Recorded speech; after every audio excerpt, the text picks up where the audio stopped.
BRS తో కాంగ్రెస్ పొత్తుల గురించి వ్యక్తిగతంగా ఎవరు మాట్లాడినా అది వ్యక్తిగత అభిప్రాయంగానే పరిగణించాల్సిందిగా నేను కోరుతా ఉన్నాను.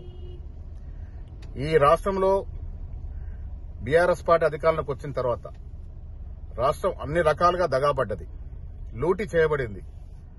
ఇవాళ ఓటమి అంచున ఉన్నటువంటి బీఆర్ఎస్ పార్టీ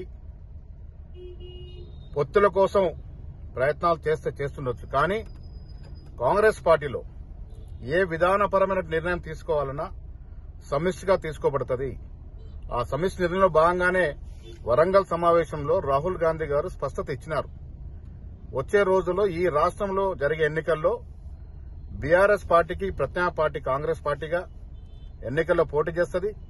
అవినీతిమైనటువంటి బీఆర్ఎస్ పార్టీని ఇంటికి పంపించే పార్టీ కూడా కాంగ్రెస్ పార్టీ అనే మాట మా అధినాయకుడు రాహుల్ గాంధీ గారు స్పష్టం చేయడం జరిగింది.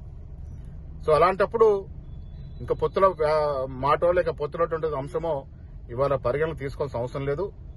మిత్రులు ఎవరు మాట్లాడినా అది వారి వ్యక్తిగత అభిప్రాయం, వారికి ఆలోచన వారికి ఉండొచ్చు. జాతీయ దృక్పథంతో లౌకికవాద పార్టీలన్నీ కలవాలని ఒక అభిప్రాయం ఉంటే ఉండొచ్చు. కానీ వాటికి ఈ రాష్ట్రంలో జరుగుతున్నటువంటి పరిస్థితులకి చాలా వ్యత్యాసం ఉంది. ఈ రాష్ట్రంలో బీఆర్ఎస్ పార్టీని ఓడించే పార్టీగా కాంగ్రెస్ పార్టీని